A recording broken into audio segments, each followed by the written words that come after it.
Subscribe now and press the bell icon. Never miss an update.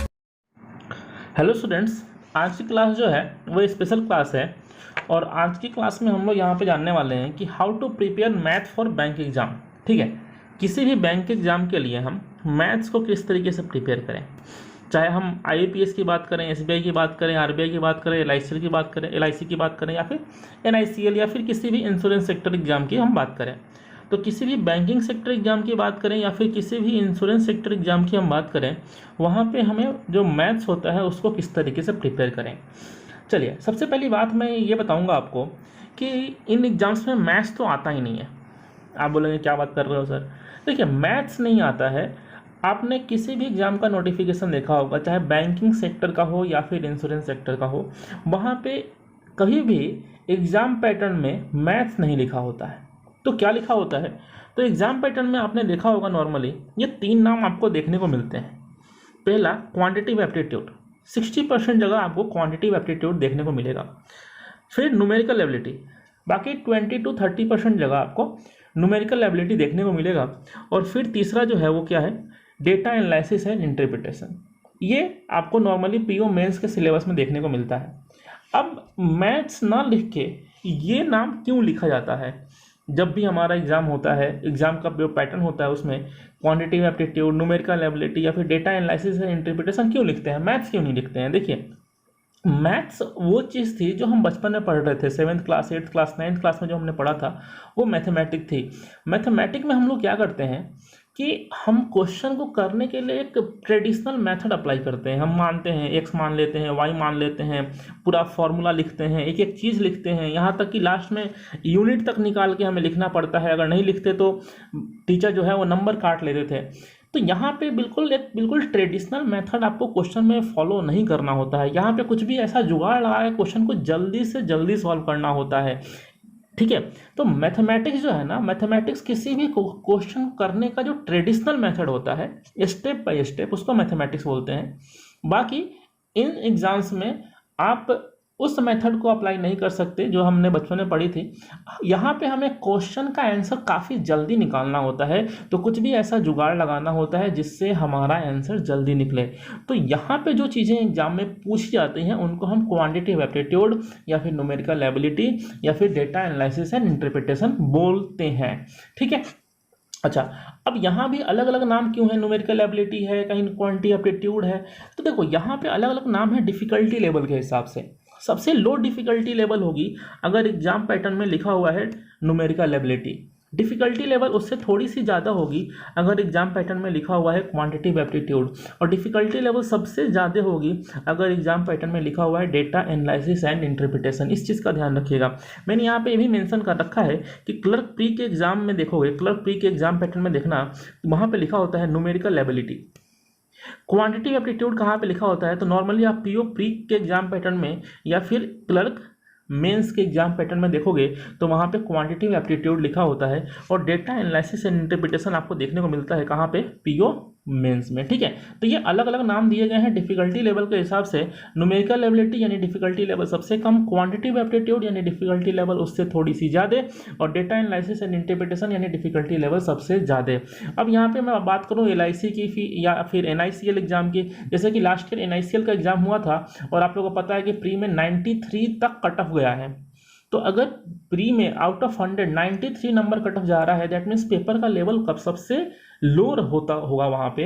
और उस paper में आपने देखा होगा वहाँ पे न्यूमेरिकल एबिलिटी लिखा होता है। तो न्यूमेरिकल एबिलिटी का मतलब ही ये है कि पेपर का लेवल सबसे लो होगा और वहाँ पे आपको जो है ना बहुत जल्दी जल्दी क्वेश्चन सॉल्व करने होंगे। और जल्दी जल्दी क्वेश्चन आप तभी सॉल्व कर पाएंगे जब क्वेश्चन का लेवल सबसे कम होगा। ठीक है, अब हम बात कर लेते हैं यहाँ पे कि सिलेबस क्या है। देखो, नाम अलग अलग है बट सिलेबस तीनों का सेम है।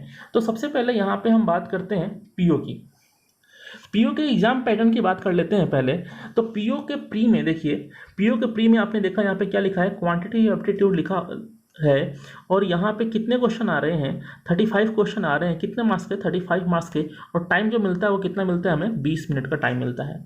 वहीं अगर हम पीओ मेंस की बात करें तो यहाँ पे लिखा हुआ है, देखिएगा ध्यान से, डेटा एनालिसिस एंड इंटरप्रिटेशन। यहाँ पे कितने क्वेश्चन आते हैं, यहाँ भी 35 क्वेश्चन आते हैं। देखिए पीओ प्री में भी 35 क्वेश्चन होते हैं और पीओ मेंस में भी 35 क्वेश्चन होते हैं। पीओ प्री में 35 क्वेश्चन जो होते हैं वो 35 मार्क्स के होते हैं, लेकिन पीओ मेंस में 35 क्वेश्चन जो है ना वो होते हैं कितने मार्क्स के, वो होते हैं 60 मार्क्स के होते हैं टोटल। और जो टाइम मिलता है यहाँ पे वो मिलता है कितने मिनट का, तो टाइम मिलता है यहाँ पे आपको 45 मिनट का यहाँ पे टाइम मिलता है। लेकिन प्री में 35 क्वेश्चन को सॉल्व करने के लिए टाइम कितना मिलता है, 20 मिनट। तो प्री में 35 क्वेश्चन को सॉल्व करने के लिए टाइम 20 मिनट मिलता है, बट मेंस में टाइम आपको 35 क्वेश्चन के लिए, यानी कि सेम नंबर ऑफ क्वेश्चन के लिए डबल से ज़्यादा टाइम मिल रहा है। ठीक है, नंबर भी आप देखो कि 35 क्वेश्चन 35 मार्क्स के हैं, बट यहाँ पे 35 क्वेश्चन कितने मार्क्स के दिख रहे हैं, 60 मार्क्स के दिख रहे हैं। यानी सीधी सी बात है कि नंबर भी ज़्यादा है ना, आपको टाइम भी ज़्यादा मिल रहा है, यानी डिफिकल्टी लेवल डेफिनेटली ज़्यादा ही होगी। ठीक है, अब बात करते हैं थोड़ा क्लर्क की बात करते हैं यहाँ पे।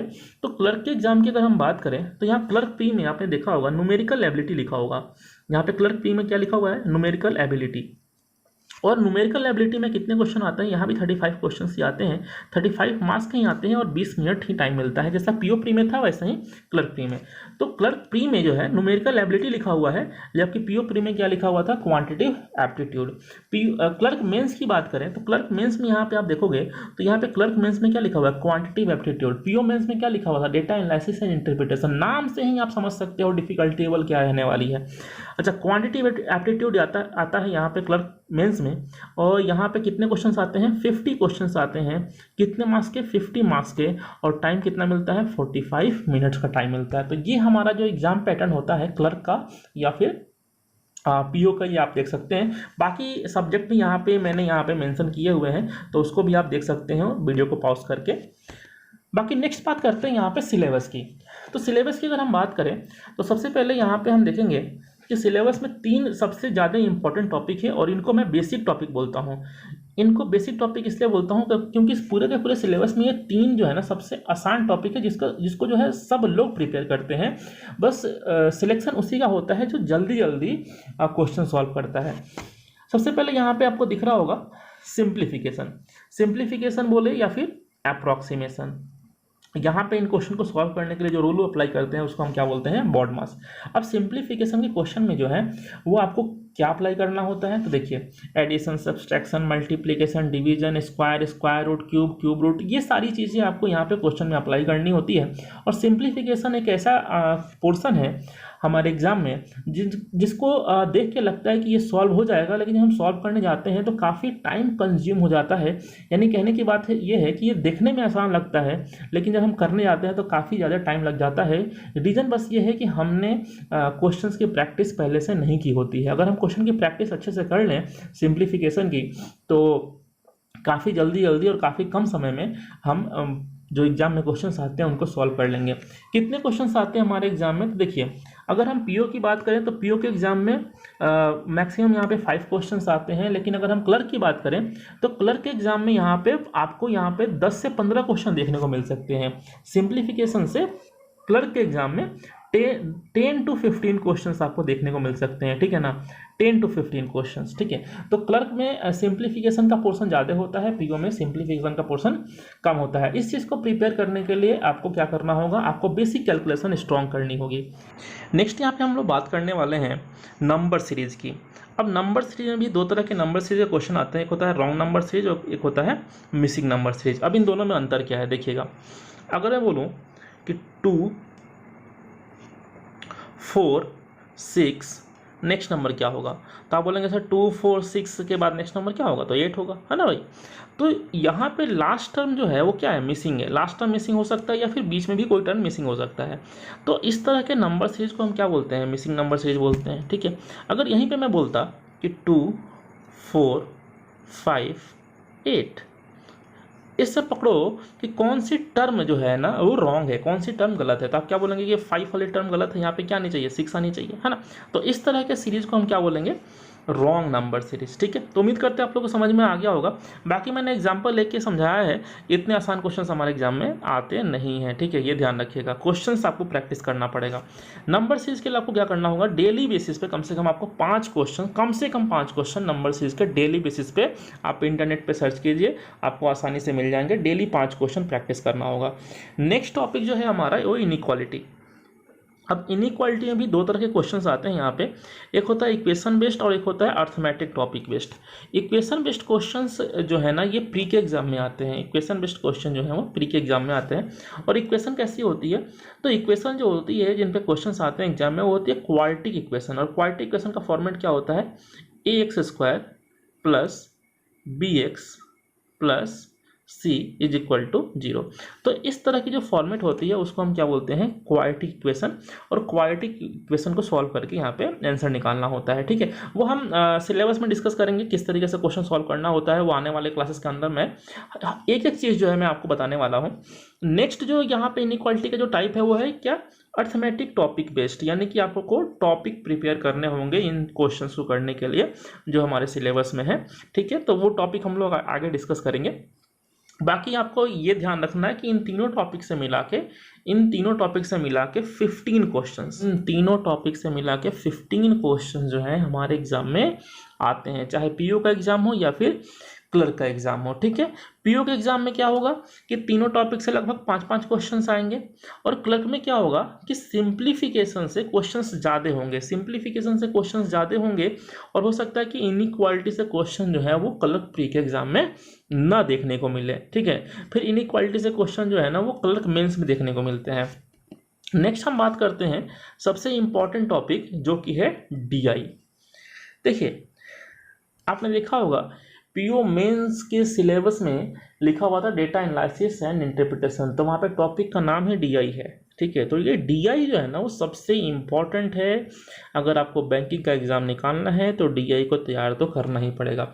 अब डीआई भी बहुत तरह की होती है, टेबुलर डीआई हो गई, बार ग्राफ हो गया, लाइन ग्राफ हो गया, पाई चार्ट हो गया, कैस्केड डीआई हो गई, अर्थमेटिक डीआई हो गई, रडार ग्राफ हो गया, मिसिंग डीआई हो गई। तो ये बहुत सारे तरह की डीआई होती है। आजकल एक फनल डीआई भी आने लग रही है, तो बहुत तरह की डीआई होती है। बाकी कॉन्सेप्ट सबका सेम है। आपको डीआई अलग अलग तरह की इसलिए होती है क्योंकि ग्राफ अलग अलग होते हैं, बाकी कॉन्सेप्ट सबका सेम ही है। आपको डीआई को किस तरीके से प्रिपेयर करना है वो मैं आगे बताऊंगा आप लोगों को। बस आप यहाँ पे ध्यान रखना कि डीआई जो है ना वो बहुत इंपॉर्टेंट है आपके एग्ज़ाम के लिए। और यहाँ से भी 10 to 15 क्वेश्चन आपके एग्जाम में आते हैं, चाहे क्लर्क का एग्जाम हो या फिर पीओ का। पीओ के एग्जाम में आप मान के चलो कि 15 क्वेश्चन आएंगे और क्लर्क के एग्जाम में 5 से 10 क्वेश्चन आएंगे। ठीक है, तो मैंने यहाँ पे बताया आपको, इससे पहले मैंने देखा मैंने यहाँ पे लिया था ये 3 टॉपिक लिए थे, है ना, ये 3 टॉपिक यहाँ पे लिए थे, सिंप्लीफिकेशन, नंबर सीरीज, इनइक्वालिटी, और इसके बाद क्या हो गया डीआई। तो ये 4 टॉपिक मिला के आपके एग्जाम में 25 क्वेश्चंस आते हैं। आपके एग्जाम में यहाँ से कितने क्वेश्चंस आते हैं, 25 क्वेश्चंस आते हैं आउट ऑफ 35, क्योंकि प्री में कितने क्वेश्चंस आते हैं, 35 क्वेश्चंस आते हैं। ठीक है, तो बच कितने क्वेश्चन गए, 10 क्वेश्चन बच गए ना भाई। तो इसके आगे जो सिलेबस है, जो अर्थमेटिक का सिलेबस है हमारा, ये सारे के सारे जो टॉपिक हैं, इन सारे टॉपिक से मिला के आपके एग्जाम में कितने क्वेश्चंस आते हैं, 10 क्वेश्चन। सिर्फ 10 क्वेश्चन यहाँ से आपको देखने को मिलेंगे। ठीक है ना। अब की बात यह है कि क्या सिर्फ 10 क्वेश्चन को प्रिपेयर करने के लिए ये सारे टॉपिक को पढ़ना जरूरी है। देखिए, सिर्फ 10 क्वेश्चन को प्रिपेयर करने के लिए सारे टॉपिक को पढ़ना जरूरी नहीं है, लेकिन आपको पता है कि सिर्फ प्री निकालने से काम नहीं चलेगा, मेंस भी निकालना पड़ेगा। तो मेंस अगर निकालना है तो भाई इन टॉपिक को पढ़ना ही पड़ेगा, और कोई चारा नहीं है आपके सामने, आपको इनको प्रिपेयर करना ही पड़ेगा। अब इनमें भी कुछ टॉपिक ऐसे हैं जो मोस्ट इंपॉर्टेंट है, जैसे कि परसेंटेज हो गया, प्रॉफिट लॉस एंड डिस्काउंट हो गया, सिंपल इंटरेस्ट, कंपाउंड इंटरेस्ट हो गया, है ना, मिक्सचर एंड डेलीगेशन हो गया, time and work pipe and system हो गया, उसके बाद बोर्ड एंड स्ट्रीम हो गया। तो ये कुछ ऐसे टॉपिक है जो कि बहुत इंपॉर्टेंट है, इनको तो आपको अच्छे तरीके से प्रिपेयर करना ही पड़ेगा, क्योंकि इन पे बेस्ड जो है ना वो डीआई भी आपके एग्जाम में आती है। अब बात यह है कि सर इन सिलेबस को हम लोग कहाँ से प्रिपेयर करें। देखिए, मैं एक एक करके सारे टॉपिक यहाँ पे यूट्यूब पे पढ़ाने वाला हूँ फ्री ऑफ कॉस्ट। ठीक है, और इसमें से मैंने शुरू भी कर दिया है टाइम एंड वर्क, तो टाइम एंड वर्क तो अभी कुछ दिन में ख़त्म भी हो जाएगा। तो एक एक करके सारे टॉपिक मैं यूट्यूब पे पढ़ाऊंगा, आपको बस उसको फॉलो करते रहना है और कुछ एक्स्ट्रा नहीं करना है, बाकी क्वेश्चंस की प्रैक्टिस करते रहनी है। ठीक है ना, इस तरीके से आप ये पूरा सिलेबस तैयार कर लेंगे। नेक्स्ट यहाँ पे हम लोग बात करते हैं डीआई को किस तरीके से प्रिपेयर करें। अभी हम लोगों ने डीआई के बारे में डिस्कस किया था कि कितने तरह की डीआई हमारे एग्जाम में आती है, लेकिन डीआई प्रिपेयर कैसे करें, किस तरीके से तैयार करें। तो देखिए, डीआई को तैयार करने के लिए कुछ टॉपिक ऐसे हैं, उनको पढ़ना जरूरी है। आप डायरेक्ट डीआई पे जंप नहीं कर सकते, तो कुछ टॉपिक आपको पढ़ना जरूरी है। कौन कौन से टॉपिक हो गए, तो परसेंटेज हो गया, यहाँ पे रेशियो हो गया, एवरेज हो गया, और जो कैलकुलेशन होती है वो आपको यहाँ पे आनी चाहिए। तो ये 4 चीज़ें आपको मस्ट है डीआई के लिए। फिर से मैं बोल रहा हूँ, percentage, ratio, average and calculation, ये बेसिक से बेसिक डीआई भी आपके एग्जाम में आती है। तो ये 4 चीज़ तो आपको आनी ही चाहिए। अगर आपको परसेंटेज नहीं आता है, अगर आपको रेशियो नहीं आता है, अगर आपको एवरेज नहीं आता है, और आप ये सोच रहे हैं कि हम डीआई के क्वेश्चन कर लेंगे, आपसे कभी नहीं होगा। तो ये मिनिमम रिक्वायरमेंट है। इन टॉपिक को आपको अच्छे तरीके से प्रिपेयर करना पड़ेगा, देन जाके आप डीआई के क्वेश्चंस कर पाएंगे। ठीक है, तो ये टॉपिक भी मैं अच्छे तरीके से कराने वाला हूँ, आपको टेंशन बिल्कुल नहीं लेना है। बस जो यूट्यूब पे सेशन आता है डेली 11 बजे, बस उसको फॉलो करते रहिए। पूरा का पूरा सिलेबस मैं कंप्लीट करा कर दूंगा आपको, बिल्कुल भी टेंशन नहीं लेना है। नेक्स्ट हम लोग बात करते हैं यहाँ पे हाउ टू इम्प्रूव स्पीड किस तरीके से इंक्रीज करी जाए मैथ्स के क्वेश्चन को सॉल्व करने के लिए। मैं बार बार मैथ्स बोल रहा हूँ, क्यों, क्योंकि बच्चे नॉर्मली मैथ्स बोलते हैं, आप लोग मैथ्स नहीं बोलोगे, आप लोग बोलोगे क्वांटिटेटिव एप्टीट्यूड या फिर न्यूमेरिकल एबिलिटी। तो यहाँ पे स्पीड इंप्रूव कैसे की जाए। देखिए, स्पीड भी 2 तरह की होती है। एक होती है यहाँ पे कैलकुलेशन स्पीड, और एक होती है प्रॉब्लम सॉल्विंग स्पीड। 2 तरह की स्पीड होती है। प्रॉब्लम सॉल्विंग स्पीड का मतलब ये है कि आपको अर्थमेटिक के टॉपिक्स के बारे में अच्छे से पता होना चाहिए, हर एक टॉपिक के बारे में आपको नॉलेज होनी चाहिए। ठीक है, अच्छा, कैलकुलेशन स्पीड का मतलब ये है कि जोड़ घटाव गुना भाग ये जल्दी जल्दी आपको करना होगा। तो इसको हम किस तरीके से करें। देखिए, कैलकुलेशन स्पीड को इम्प्रूव करने के लिए पहले आपको स्क्वायर्स, क्यूब, मल्टीप्लीकेशन में table, percentage to fraction and कुछ शॉर्ट ट्रिक्स होती हैं, ये सारी चीज़ें आपको पता होनी चाहिए। तो मैं एक एक करके मैं बात करता हूँ। तो सबसे पहले मैं बात करता हूँ स्क्वायर की, कि कहाँ तक हम लोग स्क्वायर याद करें। तो स्क्वायर आपको जो है ना 40 तक, मिनिमम 40 तक आपको स्क्वायर याद रखना है। ठीक है, ये मिनिमम रिक्वायरमेंट है। इससे ज़्यादा जितना हो सके उतना याद रख लो, कोई बड़ी बात नहीं है, बट मिनिमम 40 तक तो याद होना चाहिए। क्यूब्स की बात करें तो 25 तक क्यूब्स आपको याद होने चाहिए। 25 तक क्यूब्स अच्छे तरीके से आपको याद होने चाहिए। मल्टीप्लिकेशन की बात करें तो मल्टीप्लिकेशन में सबसे इंपॉर्टेंट है टेबल। 20 तक की टेबल सबको याद होनी चाहिए बिल्कुल अच्छे तरीके से। चौथी चीज़ है यहाँ पे percentage to fraction. Percentage to fraction का मतलब ये होता है कि आपने देखा होगा कि 1/2 को 50% बोलते हैं, 1/3 को 33.33% बोलते हैं। तो इस तरीके से 1/2, 1/3, 1/4, 1/5, इस तरीके से 1/20 तक, है ना। तो 1/20 तक हर एक फ्रैक्शन की वैल्यू, हर एक फ्रैक्शन की परसेंटेज वैल्यू आपको पता होनी चाहिए। ये आप गूगल पर सर्च करोगे या फिर बुक्स में दी होती है, या फिर आने वाले क्लासेस के अंदर हम लोग डिस्कस करेंगे, हर एक चीज़ को डिस्कस करेंगे। बिल्कुल बेसिक लेवल से मैं डिस्कस करने वाला हूँ, आपको बिल्कुल भी टेंशन नहीं लेना है। तो परसेंटेज टू फ्रैक्शन जो चीज़ें होती हैं ये आपको याद रखनी है। और 5वीं चीज़ यहाँ पे है शॉर्ट ट्रिक्स। शॉर्ट ट्रिक्स कौन कौन सी शॉर्ट ट्रिक्स आपको याद रखनी है। देखिए, मैंने बोला 40 तक का स्क्वायर याद करो, लेकिन 40 से ऊपर तक के जो स्क्वायर होते हैं उनको निकालने के लिए कुछ शॉर्ट ट्रिक्स होंगी, वो आपको यहाँ पे जानने की ज़रूरत है। क्यूब्स निकालने के लिए कुछ शॉर्ट ट्रिक्स होती हैं, वो भी हम डिस्कस करेंगे आने वाले क्लासेस के अंदर। टेबल के साथ साथ यहाँ पे मल्टीप्लिकेशन करने के लिए भी कुछ शॉर्ट ट्रिक्स होती हैं, है ना।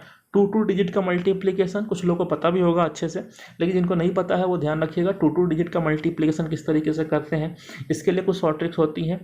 ठीक है, तो ये जितनी भी शॉर्ट ट्रिक्स होती हैं स्क्वायर निकालने के लिए, क्यूब निकालने के लिए और मल्टीप्लिकेशन के लिए, ये सब हम आने वाले क्लासेस के अंदर डिस्कस करेंगे। तो इस तरीके से इस टॉपिक को आप प्रिपेयर कर पाओगे और स्पीड आपकी, कैलकुलेशन स्पीड आपकी इंक्रीज हो जाएगी। ठीक है, लेकिन ध्यान रखिएगा 40 तक का स्क्वायर, 30 तक का क्यूब और 20 तक की टेबल, ये आप याद कर लें। इसके बाद जो भी शॉर्ट ट्रिक्स होगी वो हम लोग आने वाले क्लासेस के अंदर डिस्कस करेंगे। ठीक है, दूसरी चीज़ यहाँ पे जो मैंने ली है वो है problem solving speed. Problem solving speed का मतलब ये है कि आपको टॉपिक के बारे में अच्छे से पता तो है, लेकिन उस टॉपिक के क्वेश्चन जब आपके सामने आते हैं तो वो गिवन टाइम पीरियड के अंदर सॉल्व नहीं हो पाते हैं। मैं ये नहीं बोल रहा हूँ कि सॉल्व ही नहीं होते हैं, सॉल्व ही नहीं होते हैं, दैट मीन्स आपको टॉपिक के बारे में अच्छे से पता नहीं है। मैं ये बात कर रहा हूँ कि टॉपिक के बारे में पता है, क्वेश्चन भी आपसे सॉल्व होते हैं, लेकिन क्वेश्चन आपसे जल्दी जल्दी सॉल्व नहीं होते हैं। तो इस चीज़ को कैसे दूर रखें? तो इस चीज़ को दूर रखने के लिए आपको मॉक टेस्ट देना होगा, ठीक है। और मॉक टेस्ट में भी आप दो तरह के मॉक टेस्ट दे सकते हो, एक शॉर्ट और एक लॉन्ग। एक फुल लेंथ मॉक टेस्ट होता है, इसमें रीजनिंग भी हो गया, इंग्लिश भी हो गया, मैथ्स भी हो गया, एक फुल लेंथ मॉक टेस्ट होता है। और एक होता है शॉर्ट मॉक टेस्ट, जैसे कि आप सिर्फ 10 क्वेश्चन मैथमेटिक्स के कर लिए या फिर 10 क्वेश्चन रीजनिंग कर लिए, तो ये शॉर्ट मॉक टेस्ट होते हैं। तो ये सब आप प्रैक्टिस कर सकते हैं। कहाँ से प्रैक्टिस करें इन सब चीज़ों की, ये भी हम लोग बात करने वाले हैं। तो इनके लिए जो है ना, आपको कुछ ऐप्स यूज करने होंगे, ठीक है। सबसे पहले मैं बात करता हूँ कैलकुलेशन। जो कैलकुलेशन की स्पीड आपको इम्प्रूव करनी है ना, तो कैलकुलेशन की स्पीड इम्प्रूव करने के लिए एक एप्लीकेशन है गूगल प्ले पे, maths exercise for the brain, quick brain करके ये एप्लीकेशन है। इस एप्लीकेशन को डाउनलोड करो और यहाँ पे आप डेली बेसिस पे प्रैक्टिस करो, टेबल की प्रैक्टिस करो, छोटी से छोटी कैलकुलेशन की प्रैक्टिस करो। अच्छे तरीके से यहाँ पे आप प्रैक्टिस कर सकते हो, और जैसे गेम खेलते हैं उस तरीके से आप इस चीज़ को अपने जीवन में, अपनी लाइफ में इंक्लूड करो जल्दी से जल्दी हो सके तो, ठीक है। यहाँ पे क्या होता है कि इस ऐप में ऐसा है कि आपको जैसे कि 13x6 कितना होता है, 14x7 कितना होता है, तो ये आपको डायरेक्ट वहाँ पे डालना होगा। तो उससे क्या होगा ना कि आपकी माइंड की प्रैक्टिस होते रहेगी। बहुत लोगों को ऐसा होता है कि टेबल याद होती है, बट एक एक करके, जैसे 14 1 जा 14, 14 2 जा 28, इस तरीके से तो एक एक करके टेबल याद होती है। लेकिन 14 7 जा कितना होता है, तो ये डायरेक्ट नहीं पता होता है, तो वो भी हमें पता होनी चाहिए। अब ये पता कैसे होगा, तो उसके लिए थोड़ा प्रैक्टिस करना पड़ेगा। तो ये ऐप डाउनलोड कीजिए और उससे जो है आप डेली बेसिस पे प्रैक्टिस कीजिए। दूसरी चीज़ अगर हम बात करें यहाँ पे प्रॉब्लम सॉल्विंग स्पीड के लिए, तो प्रॉब्लम सॉल्विंग स्पीड के लिए आप दो यहाँ पे एप्लीकेशन से, एक हॉलीवुड का एप्लीकेशन है और एक ADA 247 का। इन दोनों एप्लीकेशन पे शॉर्ट मॉक टेस्ट आते रहते हैं ना, डेली मॉक टेस्ट आते रहते हैं शॉर्ट लेंथ के, 10 क्वेश्चन 15 क्वेश्चन के मॉक टेस्ट आते रहते हैं। तो उनकी प्रैक्टिस आप कर सकते हो डेली बेसिस पे, वहाँ से आपकी प्रॉब्लम सॉल्विंग स्पीड इंक्रीज हो जाएगी, ठीक है। और अगर फुल लेंथ मॉक टेस्ट की बात करें तो उसके लिए बेस्ट है हॉलीवुड से बेस्ट कुछ भी नहीं है। हॉलीवुड के जो मॉक टेस्ट होते हैं उनकी प्रैक्टिस करें। आप SBI PO के लिए आप तैयार कर रहे हो या फिर किसी भी एग्जाम के लिए तैयार कर रहे हो, आप वहाँ से प्रैक्टिस कीजिए। प्रैक्टिस ही एक ऐसा तरीका है जिससे आप एग्जाम में सिलेक्शन पा सकेंगे, ठीक। तो उम्मीद करते हैं आज की क्लास में जो भी मैंने आपको बताया है ये समझ में आया होगा, और इन चीज़ों को आप फॉलो करें। और आप बिल्कुल भी टेंशन मत लें कि ये जो चीज़ें हैं, जो सिलेबस के अंदर है, जो टॉपिक्स हैं, ये कहाँ से मैं पढ़ूंगा। ये हर एक टॉपिक को मैं अच्छे तरीके से यहाँ पर आपको पढ़ाने वाला हूँ। डेली 11 बजे हमारी क्लासेस होती है, तो डेली 11 बजे बिल्कुल आप लाइव आ जाओ, और वहाँ पे जितने भी टॉपिक मैंने बताए हैं, मैंने अभी टाइम एंड वर्क शुरू किया है, तो उसको आप कंप्लीट करो।